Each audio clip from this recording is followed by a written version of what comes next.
It's hard to believe that this was the old King Ridge Ski Lodge. It looks so different, and yet there's a few reminders here and there.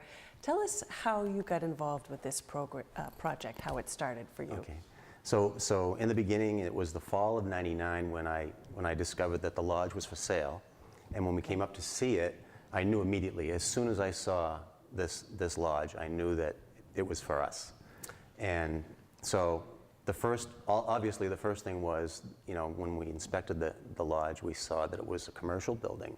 It had great bones, okay, and it was so well built that I knew I wasn't going to be able, I couldn't, in my heart, tear it down because of the intrinsic value that was here with the community, people in the community. Oh, it was a part of the community for so many years. Yes, so I knew that there had to be a way to do something with it.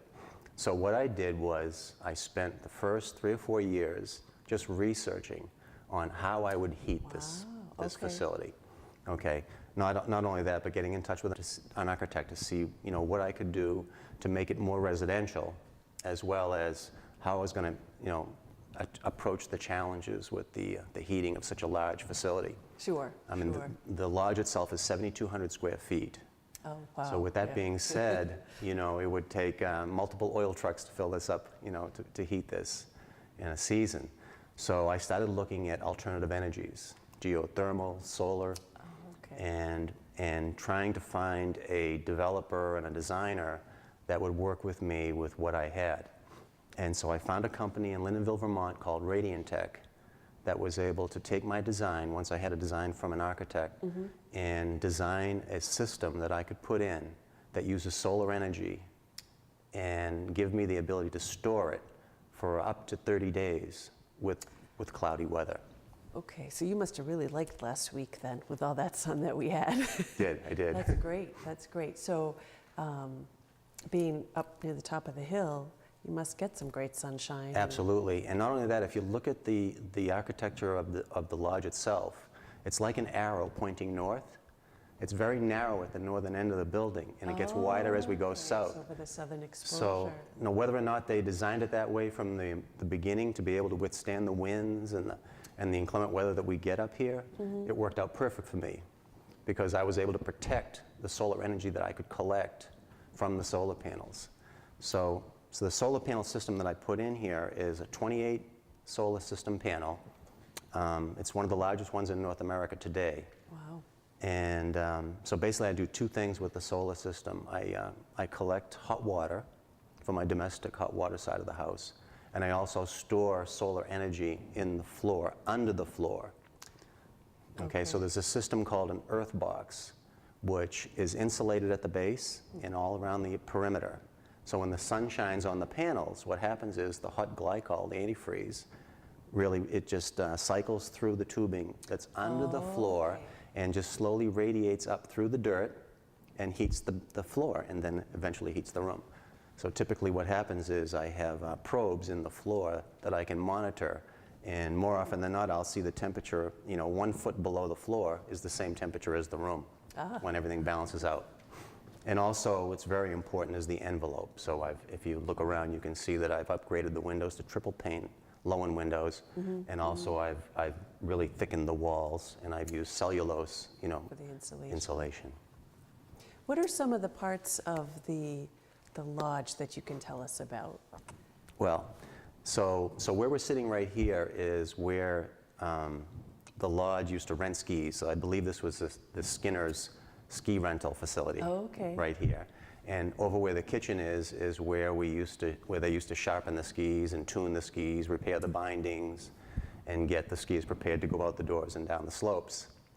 And in the back part of the lodge is where they rented the skis and sold tickets.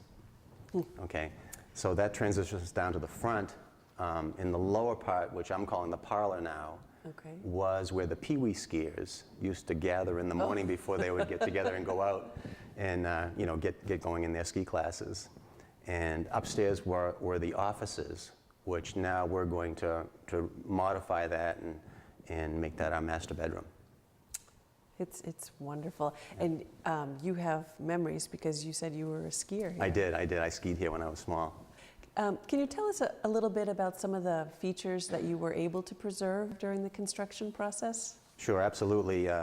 In addition to the beams, the architecture in the great room here where we're sitting, I also was able to save one of the maps of the entire facility. Oh, really? Oh, how great. And what I was able to do is actually, working with a tile contractor, I was able to take that map and create a map out of tiles, glass tiles.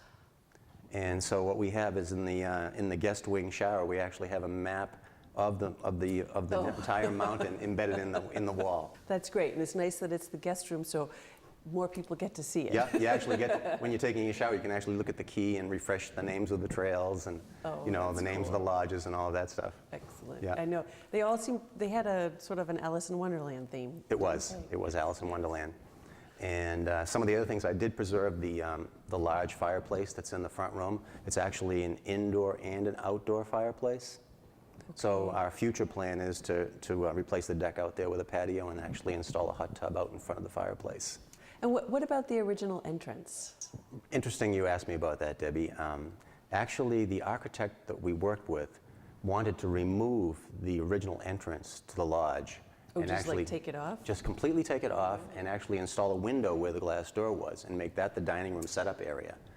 And I saw such value with that entrance being there, I mean, for historical reasons, and also it creates a nice little breakfast nook for us. And I was able to work that design in with the exterior of the lodge and really make it look like something. What I was able to do is renovate where the actual boiler was. There was a very large boiler. Oh, and so you don't need the boiler. We don't need the boiler anymore, so we actually created a butler's pantry in behind the kitchen where it is today. What an ingenious idea. That's great. That's great. Well, it's been really fun just seeing how you've transformed this, and really enjoy being here. Thank you very much. My pleasure. When we return, I'll wrap up this weekend edition of KVM with some highlights coming up on the next weekday edition, starting on Monday evening. So stay with us.